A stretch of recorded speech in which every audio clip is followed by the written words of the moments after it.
परिचय। हेलो बच्चों, आइए एक ऐसे विषय पर बातचीत करते हैं जो हमारे दैनिक जीवन से जुड़ा है।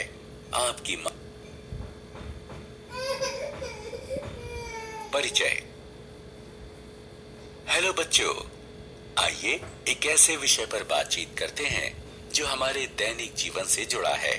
आपकी माँ आपके लिए पोहा बनाती हैं और उसमें हरी मिर्च डालती हैं, लेकिन आपको हरी मिर्च बिल्कुल पसंद नहीं, तो आप क्या करेंगे? जाहिर है आप पोहा को अपने मुंह में रखने से पहले मिर्च का हरा टुकड़ा उसमें से निकालकर अलग रख देंगे। जब आपकी माँ परिवार के लिए खाना पकाती हैं, तो वे भी ऐसा ही करती हैं। आपने देखा होगा कि वो पकाने से पहले चावल, गेहूं और दालों में से कंकड़, पत्थर और दूसरी अनचाही चीजें अलग करती रहती हैं। कुछ अशुद्धियों और अनचाही चीजों को हाथ से उठाकर निकाला जा सकता है, लेकिन हमेशा ऐसा नहीं किया जा सकता। बहुत से मिश्रणों में चीजों को आसानी से अलग नहीं किया जा सकता। ऐसे मामलों में इन्हें अलग करने की कुछ दूसरी तकनीकों का इस्तेमाल किया जाता है। हम इस पाठ में चीजों को अलग अलग करने की अलग अलग विधियों पर चर्चा करेंगे। उद्देश्य। इस पाठ के अंत में आप निम्न करने में सक्षम हो जाएंगे। एक मिश्रण में से विभिन्न चीजों को अलग करने से जुड़े कारणों पर विचार विमर्श करना, किसी मिश्रण की अलग अलग चीजों को अलग करने की विभिन्न विधियों की सूची बनाना, उदाहरणों की मदद से चीजों को हाथ से चुनने, मथने, गहाने, फटकने और छानने की तरकीबों को बताना, किसी मिश्रण की चीजों को अलग अलग करने की जरूरत। हम अपने दैनिक जीवन में जिन चीजों का प्रयोग करते हैं, उनमें से अधिकतर मिश्रण की शक्ल में होती हैं, लेकिन मिश्रण में मौजूद हर चीज उपयोगी नहीं होती। उदाहरण के लिए, खाने की कुछ चीजों में ऐसी चीजें भी हो सकती हैं जो आपको पसंद नहीं आती हैं। हम इन्हें इसलिए हटा देते हैं ताकि खाने की चीजें हमें अच्छी लगें। तो इन्हें अलग करने का एक कारण है उन चीजों को हटा देना जो हमें अच्छी नहीं लगती। इसी तरह हमें चावल, गेहूं और दालों वगैरह में कंकड़, पत्थर और सुरसुरी जैसी चीजें मिलती हैं।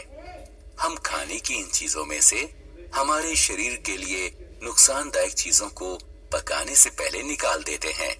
तो दूसरा कारण हुआ नुकसान पहुंचाने वाली चीजों को निकाल देना। जब हम दूध या दही को मथते हैं, तो हमें दो बेहद उपयोगी चीजें प्राप्त होती हैं, मक्खन और मट्ठा।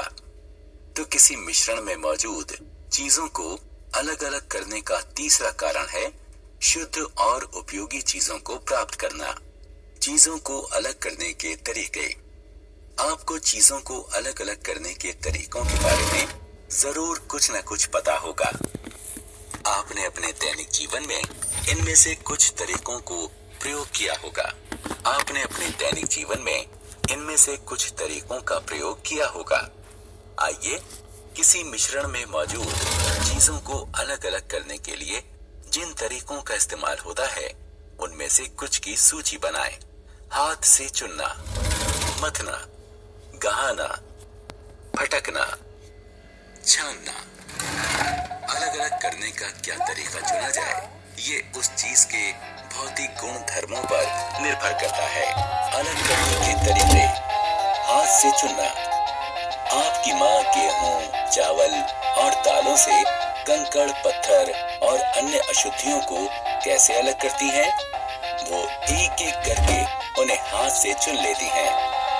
हाथ से चुनने की विधि का इस्तेमाल उन अशुद्धियों को अलग करने के लिए किया जा सकता है जो आंख को आसानी से नजर आती हैं और मिट्टी, छिलके और कंकड़ पत्थर की शक्ल में थोड़ी मात्रा में होती हैं।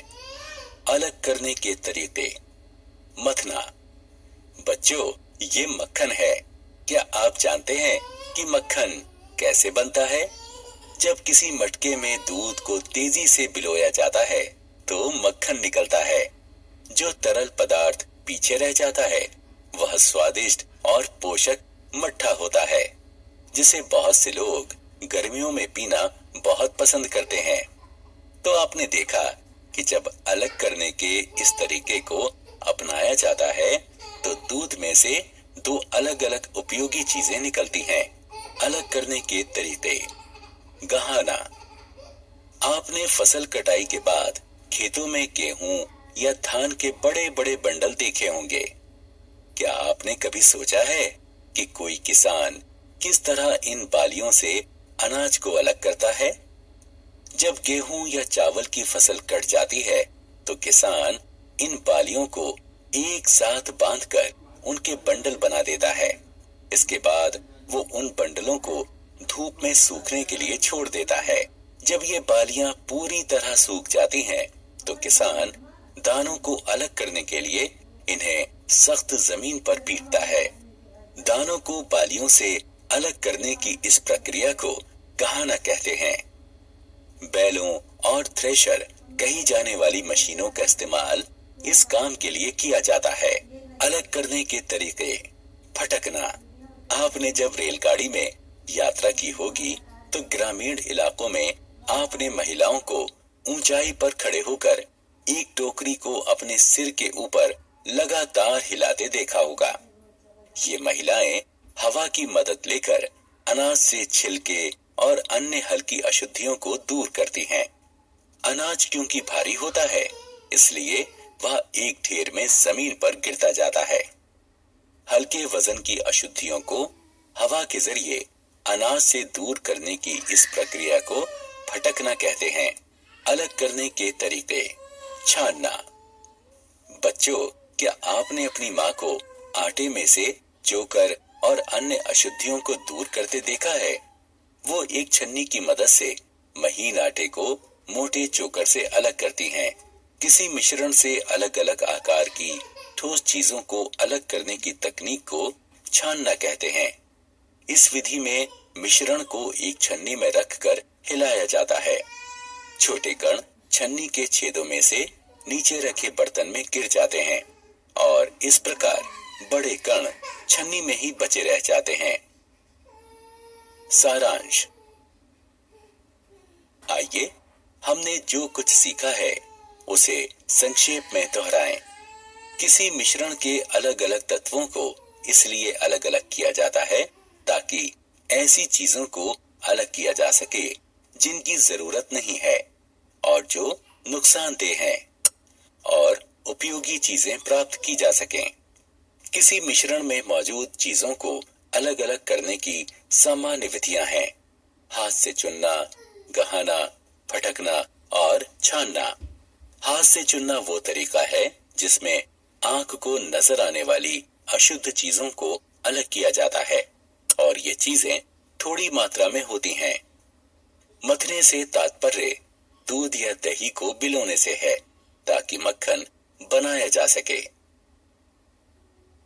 गहाने से तात्पर्य अनाज को बालियों से अलग करने से है। फटकने से तात्पर्य छिलके को अनाज से अलग करने से है। इस प्रक्रिया में हवा को मिश्रण में से गुजारा जाता है।